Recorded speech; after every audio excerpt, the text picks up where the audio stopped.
তোমরা যারা ২০২৫ সালের উচ্চ মাধ্যমিকের পরীক্ষার্থীরা আছো, আজকের এই ক্লাসটি তোমাদের জন্য খুবই গুরুত্বপূর্ণ হতে চলেছে। আজকের এই ক্লাসে আমি তোমাদের অর্থাৎ উচ্চ মাধ্যমিক ২০২৫ সালের ফাইনাল পরীক্ষার ইতিহাসের সম্পূর্ণ বড় প্রশ্নের সাজেশন নিয়ে আলোচনা করব। এই সাজেশনটি সম্পূর্ণ অধ্যায়ভিত্তিক হবে, অর্থাৎ প্রত্যেক অধ্যায় থেকে তোমরা কোন কোন বড় প্রশ্নগুলো করবে, যেগুলো উচ্চ মাধ্যমিক ২০২৫ সালের জন্য সবথেকে বেশি গুরুত্বপূর্ণ, সম্পূর্ণটাই এই ক্লাসে আলোচনা করব। তো তোমরা অবশ্যই খাতা পেন নিয়ে বসো অথবা বইতে দাগিয়ে নাও। তোমাদের যে বইগুলো রয়েছে সেই বইতে তোমরা যে প্রশ্নগুলো বলছি সেগুলো দাগিয়ে নাও, অথবা তোমরা খাতায় কিন্তু লিখে নিতে পারো যে কোন কোন প্রশ্নগুলো আমি বলছি সেগুলো খাতায় পরপর অধ্যায়ভিত্তিকভাবে লিখে নিতে পারো। এবং এই প্রশ্নগুলো কিন্তু তোমাদের হাতে এখনও যথেষ্ট সময় রয়েছে যখন আমি ক্লাসটা দিচ্ছি। তো তোমরা যদি এখন থেকে প্রশ্নগুলো প্র্যাকটিস করো তাহলে কিন্তু বড় প্রশ্নতে একদম 100% কমন পাবে। আর ছোট প্রশ্নের ক্ষেত্রে কিন্তু অলরেডি আমি কিছু এসিকিউ এমসিকিউর ক্লাস করিয়েছি, তো সেই ক্লাসগুলো দেখে আসো। না দেখে থাকলে তার লিঙ্ক ডেসক্রিপশনে পেয়ে যাবে, অথবা চ্যানেলের প্লেলিস্ট অথবা চ্যানেলটা চেক আউট করলেই কিন্তু তোমরা সমস্ত ক্লাসগুলো পেয়ে যাবে। শুধুমাত্র ইতিহাস নয়, রাষ্ট্রবিজ্ঞানের বড় প্রশ্নের সাজেশন, ছোট প্রশ্ন অর্থাৎ এমসিকিউ এসিকিউ ক্লাস করিয়েছি, সেগুলো দেখে আসতে পারো। সংস্কৃত, বাংলা সমস্ত সাবজেক্টের কিন্তু ক্লাস তোমরা পেয়ে যাবে। সেগুলো তোমরা চ্যানেলে গেলেই কিন্তু পেয়ে যাবে, অথবা ডেসক্রিপশন চেক করতে পারো, সেখানে লিঙ্ক দেওয়া থাকবে। ক্লিয়ার? তো আজকে তোমাদের ইতিহাসে সম্পূর্ণ বড় প্রশ্ন সাজেশন দিচ্ছি। তোমরা যে বড় প্রশ্নগুলো করবে দেখে নাও। শুরু করছি। দেখো, প্রথমে চলে আসি প্রথম অধ্যায়। প্রথম অধ্যায় থেকে প্রথম যে দুটো প্রশ্ন রেখেছি সেগুলো কিন্তু খুব গুরুত্বপূর্ণ। দেখো, ১ নম্বর, মিথ বা পৌরাণিক কাহিনী ও লিজেন্ড বা কিংবদন্তি বলতে কী বোঝো, অথবা বলতে কী বোঝো, এবং একই সাথে অতীত বিষয়ে মানুষের ধারণাকে এরা কীভাবে রূপদান করে বা অতীত পুনর্গঠনে এদের ভূমিকা আলোচনা করো। প্রশ্নটা এভাবেও দিতে পারে। মোট কথা, মিথ ও লিজেন্ডটা ভালো করে করবে। মিথ লিজেন্ড কাকে বলে এবং অতীত পুনর্গঠনে মিথ লিজেন্ডের ভূমিকা। প্রশ্নটা এটা কিন্তু খুব গুরুত্বপূর্ণ ২০২৫ সালের জন্য, তো এটা কিন্তু একদম বাদ দেবে না, এটা কিন্তু সবথেকে বেশি গুরুত্বপূর্ণ। ২ নম্বর করবে কি, আধুনিক ইতিহাস লিখন পদ্ধতি সম্পর্কে আলোচনা করো। এটাও কিন্তু অত্যন্ত গুরুত্বপূর্ণ, ভালো করে করো। নেক্সট যেটা করবে সেটা কিন্তু আরও গুরুত্বপূর্ণ। ৩ নম্বর, পেশাদারি বা পেশাগত ইতিহাস বলতে কী বোঝায় এবং অপেশাদারি ইতিহাসের সাথে পেশাদারি ইতিহাসের পার্থক্য লেখো। খুব গুরুত্বপূর্ণ একটা প্রশ্ন। তো মিথ আর লেজেন্ড আর পেশাদারি অপেশাদারি ইতিহাসটা কিন্তু সবথেকে বেশি গুরুত্বপূর্ণ। তারপরে কিন্তু আধুনিক ইতিহাস লিখন পদ্ধতি। প্রথমটা তৃতীয়টা কিন্তু একদম বাদ দেবে না। এই দুটো কিন্তু মাস্ট তোমাদের করতেই হবে প্রথম অধ্যায় থেকে। যারা পিছিয়ে পড়া পরীক্ষার্থীরা আছে, অর্থাৎ সিলেবাস কমপ্লিট হয়নি বা তেমন পড়াশোনা হয়নি, তারা কিন্তু এই ৩টে করো। এখান থেকে কিন্তু প্রথম অধ্যায় থেকে অবশ্যই তোমরা কমন পেয়ে যাবে 100%। আর যাদের সিলেবাস কমপ্লিট তারা কিন্তু একটা দেখে রাখবে, জাদুঘর কাকে বলে এবং অতীত পুনর্গঠনে জাদুঘরের ভূমিকা। পরিষ্কার? চলে এসেছি পরবর্তী অধ্যায়, যেটা হচ্ছে তোমাদের দ্বিতীয় অধ্যায়। এখান থেকে প্রথম দুটো প্রশ্ন সবথেকে বেশি গুরুত্বপূর্ণ। ১ নম্বর, উপনিবেশবাদ ও সাম্রাজ্যবাদ বিষয়ে হবসন লেনিনের তত্ত্ব আলোচনা করো। খুব গুরুত্বপূর্ণ প্রশ্ন, এটা কিন্তু আসার সম্ভাবনা এই বছর অনেকটাই বেশি। ৩ নম্বর, সাম্রাজ্যবাদ বলতে কী বোঝো, একই সাথে সাম্রাজ্যবাদ উদ্ভবের কারণগুলি সম্পর্কে সংক্ষেপে বর্ণনা করো। এটাও কিন্তু খুব গুরুত্বপূর্ণ। ২ নম্বর যেটা করবে, অর্থাৎ ৩ নম্বর, এটা সরি ৩ নম্বরটা ২ নম্বরটা ৩ নম্বর হয়ে গেছে। উপনিবেশবাদ কি, সাম্রাজ্যবাদের সাথে উপনিবেশবাদের সম্পর্ক আলোচনা করো। ক্লিয়ার? তো প্রথমটা তৃতীয়টা কিন্তু খুব গুরুত্বপূর্ণ। ২ নম্বরটা সামান্য গুরুত্বপূর্ণ, তাও তোমরা করে রাখবে। তো যারা পিছিয়ে পড়া পরীক্ষার্থীরা আছো তারা কিন্তু উপনিবেশবাদ, সাম্রাজ্যবাদ, হবসন লেনিন তত্ত্ব এবং উপনিবেশবাদ কি এবং সাম্রাজ্যবাদের সাথে উপনিবেশবাদের সম্পর্ক, এই দুটো কিন্তু বেশি করে টার্গেট করো। আর যারা সিলেবাস কমপ্লিট তারা কিন্তু ৩টেই করো। আমি ৩টেই বলবো করো। আর যাদের আমি এমন বলছি যে একটা পুরো বাদ দিয়ে দাও। যাদের পিছিয়ে পড়া আছো তাদের যদি বাকিগুলো যেগুলো বললাম বেশি ইম্পর্টেন্ট, সেগুলো যদি হয়ে যাওয়ার পরে কিন্তু ওগুলো করবে। বাদ দিলে কিছুই হবে না, সব কটাই করতে হবে। কারণ একটা বড় পরীক্ষাতে রিস্ক নেওয়া একটুখানি চাপের। তো দ্বিতীয় অধ্যায় থেকে কটা প্রশ্ন করো, আশা করছি কিন্তু এখান থেকে অবশ্যই কমন পাবে। তো প্রথম প্রশ্নটা এবং দ্বিতীয় প্রশ্নটা যেটা বললাম, দ্বিতীয় না, প্রথম প্রশ্নটা এবং তৃতীয় প্রশ্ন যেটা বললাম সেটা সবচেয়ে বেশি গুরুত্বপূর্ণ। তো দুটো ভালো করে করো এবং সেকেন্ডে যেটা বলেছি সেটা কিন্তু সেটাও দেখে রাখবে, সেটাও কিন্তু গুরুত্বপূর্ণ রয়েছে। তবে প্রথম আর তৃতীয়টা বেশি গুরুত্বপূর্ণ। তারপর অধ্যায় চলে এসেছি তৃতীয় অধ্যায়। এখান থেকে প্রথম যে দুটো প্রশ্ন দেখবে, চীনের ওপর আরোপিত বিভিন্ন অসম চুক্তিগুলির সংক্ষিপ্ত আলোচনা করো। এটা মোটামুটি গুরুত্বপূর্ণ, তাও দেখে রাখবে, এটা কিন্তু আসার সম্ভাবনা রয়েছে। ২ নম্বর, ব্রিটিশ ইস্ট ইন্ডিয়া কোম্পানির আমলে ভারতে ভূমি রাজস্ব অবস্থার সংক্ষিপ্ত পরিচয় দাও। এটা কিন্তু অত্যন্ত গুরুত্বপূর্ণ, এবছর আসার সম্ভাবনা কিন্তু অনেকটাই বেশি। সেক্ষেত্রে পিছিয়ে পড়া পরীক্ষার্থীরা কিন্তু অবশ্যই এটা ভালো করে দেখবে, আর যাদের হয়ে গেছে তারা কিন্তু এটা ভালো করে রিভাইজ দিতে থাকবে। ৩ নম্বর, ভারতে অবশিল্পায়নের কারণ ও ফলাফল আলোচনা করো, এটাও কিন্তু খুবই গুরুত্বপূর্ণ, এটাও কিন্তু আসার সম্ভাবনা এই বছর প্রবল।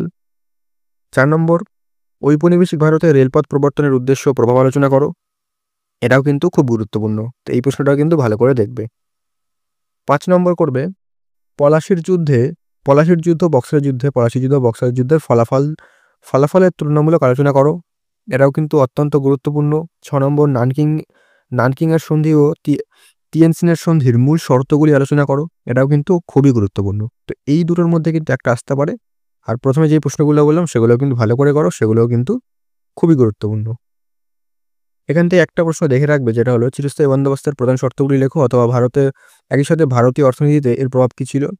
তোমাকে হয়তো ভূমি রাজস্ব ব্যবস্থাটা ডাইরেক্ট দেবে অথবা চিরস্থায়ী দেবে, ওই দুটোর মধ্যে যে কোনো একটা দেবে। হয়তো ওটা দেবে, মানে ওটা দেওয়ারই সম্ভাবনা বেশি, তবে এটাও কিন্তু দিতে পারে। তো ওটা দেবে নয়তো এটা দেবে, দুটোর মধ্যে একটা, হয়তো দুটো দেবে না। ক্লিয়ার? তো এই ছিল তৃতীয় অধ্যায়। এবার চতুর্থ অধ্যায়, এখান থেকে কি কি প্রশ্ন করবে। এখান থেকে প্রথমে যেটা করবে, চীনের চৌঠা মে আন্দোলনের কারণ ও প্রভাব আলোচনা করো, এটাও কিন্তু খুব গুরুত্বপূর্ণ একটা প্রশ্ন, চতুর্থ অধ্যায় থেকে আসার সম্ভাবনা অনেকটাই বেশি। নেক্সট করবে ভারতের সমাজ সংস্কারক হিসেবে রাজা রামমোহন রায়ের অবদান আলোচনা করো, এটাও কিন্তু খুব খুব গুরুত্বপূর্ণ, এটাও কিন্তু এবছর আসার সম্ভাবনা কিন্তু প্রচুর। তো রাজা রামমোহন রায়টা কিন্তু ভালো করে করবে। 3 নম্বর, ব্রিটিশ শাসনকালে আদিবাসী ও দলিত সম্প্রদায়ের বিবরণ দাও, এটা মোটামুটি গুরুত্বপূর্ণ, তাও করে রাখবে। 4 নম্বর, আলিগড় আন্দোলনের একটি সংক্ষিপ্ত বিবরণ দাও, এটাও কিন্তু খুব গুরুত্বপূর্ণ, তো ভালো করে করবে। যেগুলোর পাশে স্টার মার্ক দেওয়া রয়েছে বেশি বেশি করে, সেগুলো কিন্তু সবচেয়ে বেশি গুরুত্বপূর্ণ, তো সেগুলো কিন্তু একদম বাদ দেবে না, সেগুলো করতেই হবে। এখান থেকে একটা দেখে রাখবে, বাংলা নবজাগরণের প্রকৃতি আলোচনা করো, এর সীমাবদ্ধতা কী ছিল। এটা যারা পিছিয়ে পড়া পরীক্ষার্থীরা আছে এটা শেষের জন্য রেখে দেবে, অর্থাৎ সমস্ত যেগুলো বললাম ইম্পর্টেন্ট সেগুলো হয়ে গেলে এগুলো করবে, ঠিক আছে। আর যাদের হয়ে গেছে তারা কিন্তু এগুলো করে রাখবে। পঞ্চম অধ্যায়ের প্রথম প্রশ্ন, লখনৌ চুক্তির শর্ত ও গুরুত্ব আলোচনা করো, গুরুত্বপূর্ণ রয়েছে এই প্রশ্নটা। 2 নম্বর, রাওলাট আইনের উদ্দেশ্য কী ছিল, গান্ধীজি কেন এই আইনের বিরোধিতা করেছিলেন। রাওলাট আইনটা কিন্তু এই বছরের জন্য খুবই গুরুত্বপূর্ণ, তো এই বছর কিন্তু এটা ভালো করে করো, এই বছর কিন্তু এটা আসার সম্ভাবনা অনেকটাই বেশি।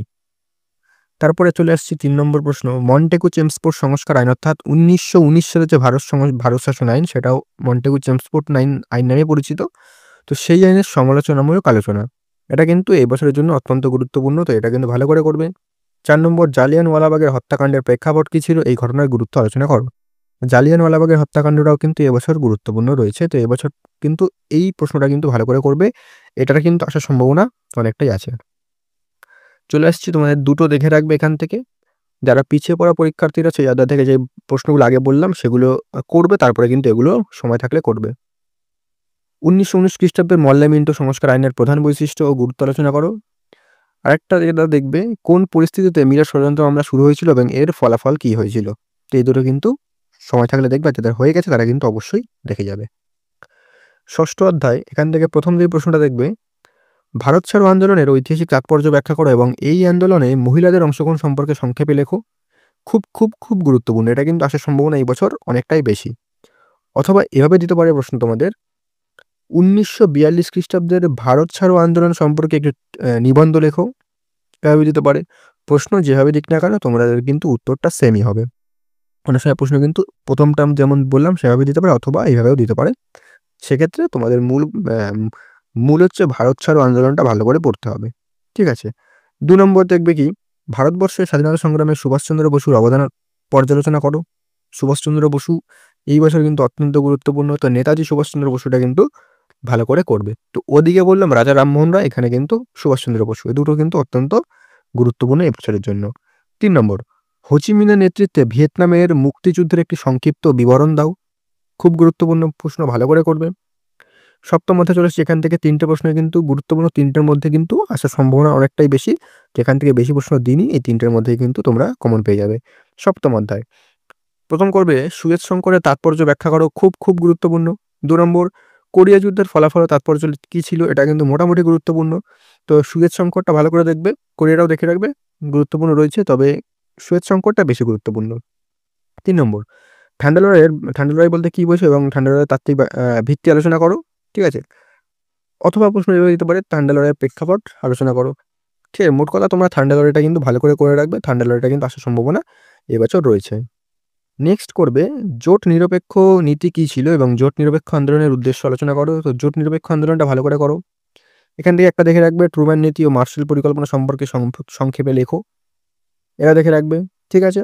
তো এখান থেকে 4টে প্রশ্ন প্রথমে বললাম সেগুলো সবচেয়ে বেশি গুরুত্বপূর্ণ এবং দেখে রাখবে এটা কি, এটা তোমরা যাদের পিছিয়ে পড়া পরীক্ষার্থী আছো তারা কিন্তু ওগুলো হওয়ার পর দেখবে। এমন না যে আমি যে 4টে বললাম ওটাই করবে, এগুলো টাইম থাকলেও দেখছো না সেটা কিন্তু নয়। এটা কিন্তু অবশ্যই তোমাদের টাইম থাকলে একবার হলেও একটুখানি দেখে রাখবে, ঠিক আছে? অষ্টম অধ্যায়, এখান থেকে প্রথম প্রশ্ন, স্বাধীন বাংলাদেশের উত্থান ও শেখ মুজিবুর রহমানের ভূমিকা আলোচনা করো। অথবা প্রশ্নটা এভাবে দিতে পারে, বাংলাদেশের মুক্তিযুদ্ধের পরিচয় দাও, এই যুদ্ধে ভারতের ভূমিকা কী ছিল? মানে এভাবে দিতে পারে বলতে কি, যে বাংলাদেশের যে স্বাধীন মুক্তিযুদ্ধ এটা কিন্তু প্রথম প্রশ্ন সেভাবে দিতে পারে, অথবা তোমাদের কিন্তু এভাবেও দিতে পারে। তো সেক্ষেত্রে বাংলাদেশের স্বাধীন যে উত্থান বা বাংলাদেশের মুক্তিযুদ্ধের পরিচয় এটা কিন্তু তোমাদের মোটামুটিভাবে ভালো করে দেখে রাখতে হবে। তো এখান থেকে কিন্তু দু ধরনের প্রশ্ন দিতে পারে। পরিষ্কার? তারপর হচ্ছে ২ নম্বর, স্বাধীন ভারতের প্রথম ৩টি পঞ্চবার্ষিকী পরিকল্পনার লক্ষ্য ও গুরুত্ব সম্পর্কে লেখো। এটাও কিন্তু খুব গুরুত্বপূর্ণ। পঞ্চবার্ষিকী পরিকল্পনাটা ভালো করে দেখবে। ৩ নম্বর, অব-উপনিবেশিকরণ বলতে কী বোঝো এবং এর সামাজিক, রাজনৈতিক ও অর্থনৈতিক তাৎপর্য ব্যাখ্যা করো। তো এটাও ভালো করে করো। তো অষ্টম অধ্যায় থেকে তোমাদের ১১টা প্রশ্ন, ৩টে প্রশ্ন দিয়েছি। তো ৩টে প্রশ্নই কিন্তু অত্যন্ত গুরুত্বপূর্ণ। আশা করছি এখান থেকে অবশ্যই কমন পাবে। তো এই ছিল তোমাদের উচ্চ মাধ্যমিক ২০২৫ সালের সম্পূর্ণ ইতিহাসের বড় প্রশ্নের সাজেশন। তোমরা এই প্রশ্নগুলো যদি এখন থেকে ভালো করে প্র্যাকটিস করো তাহলে কিন্তু বড় প্রশ্নের জন্য আর কোনো টেনশন করতে হবে না। বড় প্রশ্নে একদম ফুল মার্ক পাবে তোমরা যদি এখন থেকে প্র্যাকটিস করো।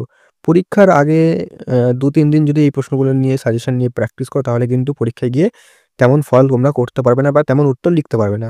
তোমরা যদি এখন থেকে ভালো করে প্র্যাকটিস করো যেগুলো বললাম, তাহলে কিন্তু পরীক্ষায় অনেক ভালো ফল করতে পারবে। আর উচ্চ মাধ্যমিকের রাষ্ট্রবিজ্ঞান অর্থাৎ পলিটিক্যাল সায়েন্স যাদের সাবজেক্ট রয়েছে তাদের কিন্তু বড় প্রশ্নের সাজেশন আমি অলরেডি দিয়ে দিয়েছি। সেই সাজেশনের ক্লাসের লিঙ্ক ডেসক্রিপশনে তোমরা পেয়ে যাবে।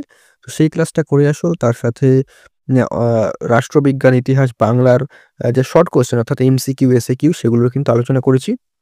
সেগুলোও কিন্তু দেখে এসো, তার লিঙ্ক ডেসক্রিপশনে পেয়ে যাবে। অথবা চ্যানেলে গেলে সেখানে চ্যানেলের যে প্লেলিস্ট সেখানে পেয়ে যাবে, অথবা চ্যানেলের ভিডিওগুলো চেক আউট করতে পারো। এর পরবর্তীতে তোমাদের অন্যান্য যে সমস্ত সাবজেক্ট আছে সমস্ত সাবজেক্টের সাজেশন কিন্তু আমি একে, একে দিয়ে দেবো। তো তোমরা কিন্তু অবশ্যই চ্যানেলটাকে ফলো করো। দেখা হচ্ছে পরবর্তী ভিডিওতে নতুন কোনো আপডেট ও সাজেশন নিয়ে।